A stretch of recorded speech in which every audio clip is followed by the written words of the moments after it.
Bueno, mi gente, hoy 18 de marzo, el presidente convocó una marcha en apoyos a la reforma de que los partidos tradicionales se han valido de todas formas para hundir las reformas por el cual el pueblo votó, porque Petro no engañó a la gente.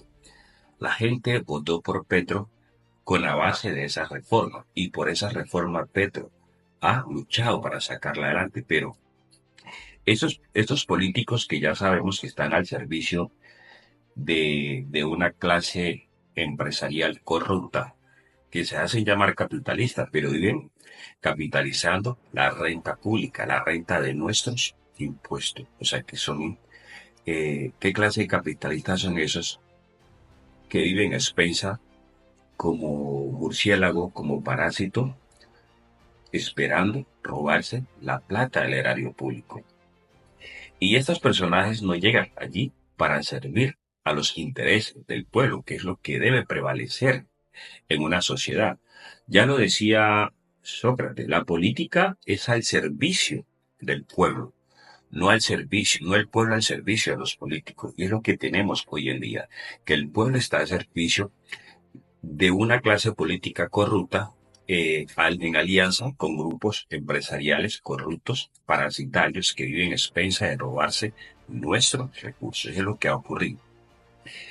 Y por eso el presidente Petro se dio la necesidad de convocar a una marcha y que el pueblo demuestre su apoyo a esa reforma. Y una clase empresarial mezquina que paga miles de millones de pesos para que esos sátrapas, porque, hombre, sátrapas a los cuales se les paga un salario casi de 50 millones de pesos al año, mensual, perdón, hundieron la reforma. Y lo peor no es que la hayan hundido. Lo peor es que ni siquiera se tomaron la molestia de estudiarla, de debatir. Simplemente en revancha partidista decidieron sin ni siquiera discutir la reforma, decidieron simplemente firmar para archivarla. Estos 8 políticos que usted ve aquí, de estos partidos políticos. Y esto me lleva a otro punto. Mira, este artículo lo sacó el diario La República el año pasado. Dice, de 22,8 millones de trabajadores formales, tan solo 14,7 reciben un salario mínimo. Vamos a ver acá. Miren. Dice, ocupados por rango de salarios en Colombia. Dice, eso fue en noviembre que salió este artículo. Mire, dice aquí. Personas que ganan menos de un salario mínimo son 10 millones de trabajadores que ganan menos de un salario mínimo. Esto representa al 43,86%. Un salario mínimo, 3 millones, o sea que representa el 14,76% de la clase trabajadora. Más de un salario mínimo, 5,3 millones, 23,42%.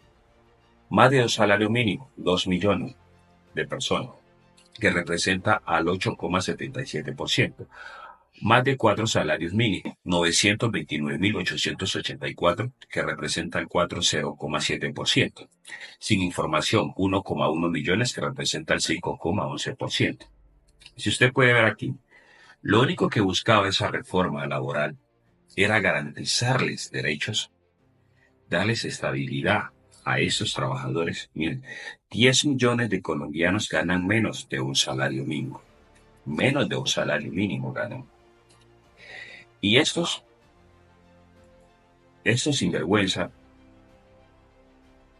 lo más posible es que por la clase empresarial corrupta parasitaria hayan pagado salario, algún dividendo por debajo de mesa para ellos unir esa reforma sin ni siquiera discutirla.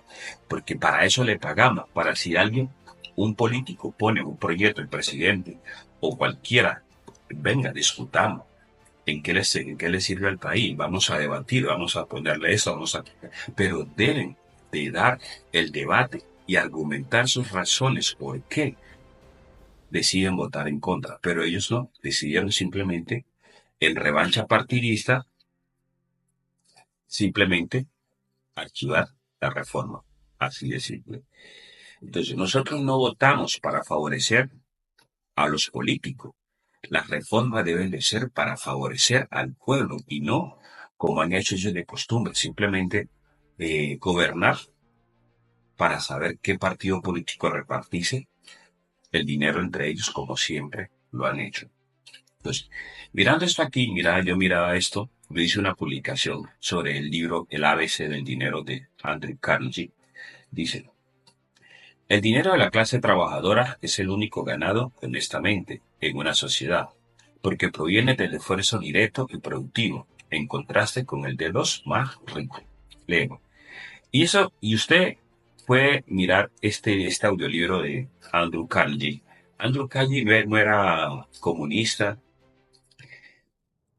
llegó a ser el hombre más rico, el segundo hombre más rico que haya existido en nuestro tiempo moderno después de John Deere, o que fue. Mire lo que dice Andrew Carnegie en un artículo que él mandó a un periódico titulado El ABC del dinero. Y él se dio cuenta cómo el gobierno corrupto depreciaba la moneda para favorecer a una clase corrupta. Y esto ha pasado siempre y sigue pasando. Y si nosotros no despertamos, esta clase política parasitaria no gobierna para el pueblo, gobierna para sus propios intereses y para una élite empresarial corrupta. Admiro y respeto al empresario honesto que ve en su emprendimiento, su empresa, cómo contribuir a su sociedad. Pero los empresarios que tenemos en Colombia, empezando por Carlos Sarmiento Angulo, el grupo Gilinski, los Ardila Lule, todos esa gente son parásitos que viven expensa de promover la corrupción para ellos favorecerse y por eso han acumulado grandes capitales porque viven de robarse los recursos que le corresponden a todos los colombianos, teniendo políticos como esto que gobiernan para sus propios intereses. Entonces, miren, escuchemos aquí esta parte, lo que decía Andrew Carnegie en su libro El ABC del dinero. Escucha. Pero el experimento de la plata costará mucho. Y es mejor que la pérdida directa recaiga tanto como sea posible sobre los pocos de la clase adinerada que sobre las masas del pueblo. En el mejor de los casos, estas últimas son las que más deben sufrir, pues los hombres adinerados saben mejor que los demás cómo protegerse. Estoy seguro de que el pueblo evitaría todas estas pérdidas si se le hiciera comprender la cuestión, ya que sus intereses, mucho más que los de los ricos, residen en el dinero honesto, y basta con expresar sus deseos a sus representantes para evitar la crisis amenazada. La plata, debido a los cambios de valor, se ha convertido en la herramienta del especulador. ¿Qué nos está diciendo Andrew Carnegie aquí? Que un buen gobierno siempre debe velar por proteger los ingresos de la clase trabajadora, porque es el único dinero honestamente ganado en una sociedad, porque es el dinero que sostiene la economía, el dinero que gana la clase trabajadora, es el único que sostiene la economía. Si esa clase trabajadora no gana dinero o el gobierno a través de estrategias corruptas para favorecer siempre a los más ricos, empieza a destruir la economía. Y cuando usted ve políticos como esto, que esa reforma buscaba mejorar el poder adquisitivo de los trabajadores, darles garantía, eso termina favoreciendo la economía porque al tener garantías laborales y ganar más dinero, esas personas van a gastar más, a consumir más en la propia economía y por ende el empresario va a vender más su producto. Pero ese egoísmo, a menor poder adquisitivo, menos compran las personas. O sea que ellos automáticamente, en su egoísmo y su ceguera, en su miopía, automáticamente están destruyendo su propio negocio. Porque entre menos poder adquisitivo tenga la gente, menos va a comprar los productos que ellos necesitan vender en sus negocios. Leemos esta parte acá, dice. El ABC del dinero argumenta que el dinero de la clase trabajadora es el único ganado honestamente porque proviene del esfuerzo directo y productivo, en contraste con el de los más ricos, que muchas veces se obtiene a través de inversiones, especulaciones o renta de capital, donde el trabajo físico o intelectual directo es menor. Durante las crisis económicas, la clase trabajadora suele ser la más afectada, ya que sus ingresos dependen del empleo, que pueden desaparecer o reducirse. En cambio, los ricos, con acceso a recursos, redes y conocimientos financieros, pueden proteger o incluso aumentar su riqueza aprovechando oportunidades en tiempos difíciles, comprando activos baratos, negociando ventajas fiscales, etc. Por ello, Carnegie sostenía que los gobiernos deberían priorizar la protección de los ingresos de los trabajadores, ya que estos sostienen el consumo, la economía y la estabilidad social. Sin esta protección, la desigualdad se profundiza y la recuperación económica se hace más difícil. El Estado siempre debe velar por proteger los ingresos de la clase trabajadora, porque es la única que sostiene la economía, así como escucha. Y eso no lo digo yo, lo dice Andrew Carnegie en su tiempo, que llegó a ser el segundo hombre más rico de la historia en su tiempo.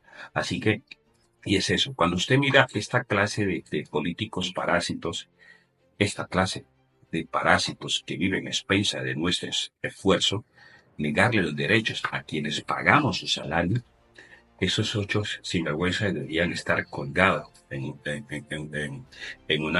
una plaza pública por canallas y miserables. Estos ocho 70 hijos de la mil puta. Estos hijos de puta. Así de simple.